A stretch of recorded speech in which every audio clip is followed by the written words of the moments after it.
دوستوں، اگر کوئی انسان کسی مظلوم پر ظلم کرتا ہے تو قدرت بھی خاموش نہیں بیٹھتی۔ آج ہم آپ کو ایک ایسی عورت کے بارے میں بتائیں گے جو اپنی بچی پر ظلم کرتی تھی۔ اس کے بعد اس عورت کے ساتھ کیا ہوتا ہے جب یہ عورت اپنی چھوٹی سی بیٹی کو آگ میں جلانے والی ہوتی ہے۔ پھر اس عورت کے ساتھ جو کچھ ہوا سن کر آپ کے رونگٹے کھڑے ہو جائیں گے۔ دوستو، کسی زمانے میں ایک شادی شدہ جوڑا بے حد اچھی اور بہترین زندگی گزار رہا تھا۔ بیوی بے حد عبادت گزار تھی۔ اللہ نے دولت کے ساتھ ساتھ اولاد کی نعمت سے بھی نوازا تھا اور ان کے 5 بچے ہوئے، لیکن ان 5 میں سے 3 بچوں کا اچانک انتقال ہو گیا۔ لیکن عورت نے اللہ کی ناشکری نہیں کی اور صبر کیا۔ اللہ کا شکر کرتے رہے۔ نیک لوگوں کی زندگی میں ایک کے بعد ایک امتحانات آتے ہی چلے جاتے ہیں۔ شوہر جو اولاد کی نعمت چھن جانے سے اداس تھا، اس کا دل اپنی بیوی کی طرف سے بھی ہٹ گیا اور وہ زیادہ تر وقت گھر سے باہر گزارنے لگا۔ دراصل وہ کسی دوسری عورت میں دلچسپی لینے لگا تھا اور وہ دوسری عورت پہلی بیوی کو طلاق دینے اور اپنے سے نکاح کرنے کا مطالبہ کرنے لگی۔ چنانچہ ایسا ہوا کہ مرد نے اپنی پہلی بیوی کو طلاق دے دی اور دوسری عورت سے نکاح کر لیا، اور ساتھ میں یہ شرط بھی رکھی کہ وہ اپنے بچے کسی صورت اس عورت کے حوالے نہیں کرے گا، اور ایسا ہی کیا گیا۔ پیارے دوستو، نئی دلہن گھر آئی، لیکن وہ ایک روایتی سوتیلی ماں تھی۔ جو عورت پہلے ہی ایک ماں سے اس کے بچے کو الگ کر دے اور ماں کی ممتا سے اس کے بچے چھین لے تو یہ کس طرح سے خود ایک اچھی ماں بن سکتی تھی؟ اس عورت نے ان بچوں پر بے حد ظلم کیا۔ ان کو گھر میں برداشت نہ کرتی۔ محلے والے سارا دن بچوں کی چیخ و پکار کی آوازیں سنتے۔ محلے کے چند بزرگوں نے اس آدمی کے بیٹے کو قریب کے مدرسے میں داخل کروا دیا اور وہاں وہ تعلیم حاصل کرنے لگا اور سوتیلی ماں کے ظلم سے بھی بچ گیا، جبکہ بیٹی اپنی سوتیلی ماں کے پاس ہی رہتی تھی۔ اس معصوم سے پورے گھر کا کام لیا جاتا تھا۔ بچی سے اگر کچھ غلطی بھی ہو جاتی تو پورا محلہ اس بچی کی آہیں اور سسکیاں سنتا تھا۔ پڑوسی اس عورت کو اللہ کا خوف دلاتے، مگر اس کے کان پر جوں تک نہیں رینگتی اور وہ ظلم پر ظلم کیے جاتی تھی۔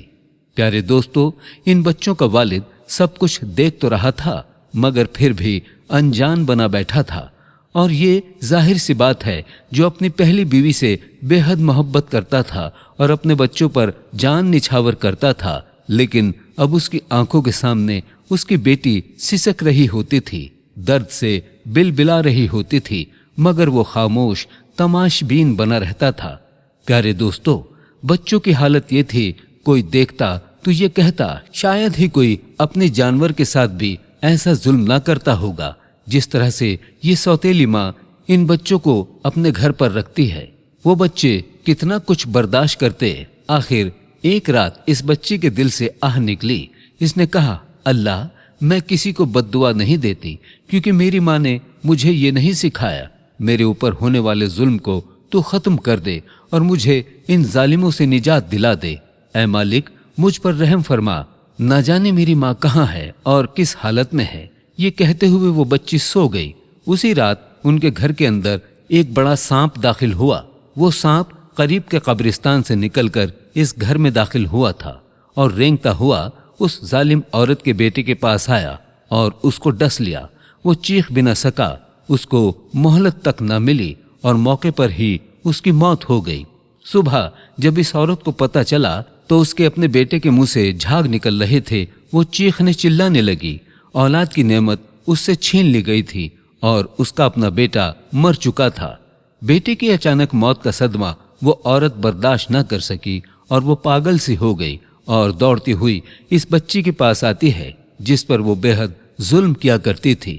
اس کے قدموں کو پکڑ کر رونے لگی اور کہنے لگی، مجھے معاف کر دو، میں نے تم پر بہت زیادہ ظلم کیا ہے۔ میں نے تمہیں تمہاری ماں سے جدا کیا، تمہارے باپ کو اپنے حسن کا غلام بنا لیا، تجھ پر بے حد ظلم و ستم کیے۔ آج قدرت نے مجھے سزا دے دی ہے، مجھ سے میرا بیٹا چھین لیا گیا، میرے بیٹے کو پانی مانگنے تک کی مہلت نہ ملی، تم مجھے معاف کر دو۔ اور یہ کہتے ہوئے وہ عورت بے ہوش ہو گئی۔ فوراً اس کو ہسپتال لے جایا گیا۔ ڈاکٹروں نے بتایا اس عورت کا انتقال ہو گیا ہے اور دوبارہ وہ کبھی ہوش میں نہ آئی۔ اس عورت کو اس کے بیٹے کے ساتھ ہی قبرستان لے جایا گیا۔ جب قبر کھودی گئی تو دیکھا اس قبر کے اندر بھی ایک سانپ موجود ہے۔ اس قبر کو بند کر دیا گیا اور پھر ایک اور قبر کھودی گئی، وہاں بھی ایک سانپ موجود تھا۔ جب تیسری بار قبر کھودی گئی تو اس میں بھی سانپ موجود تھا۔ چنانچہ لوگوں نے اس کو اٹھا کر قبر کے اندر ڈال دیا اور اس کی قبر کو بند کر دیا گیا۔ تو دوستو، ویڈیو میں اتنا ہی۔ اللہ حافظ۔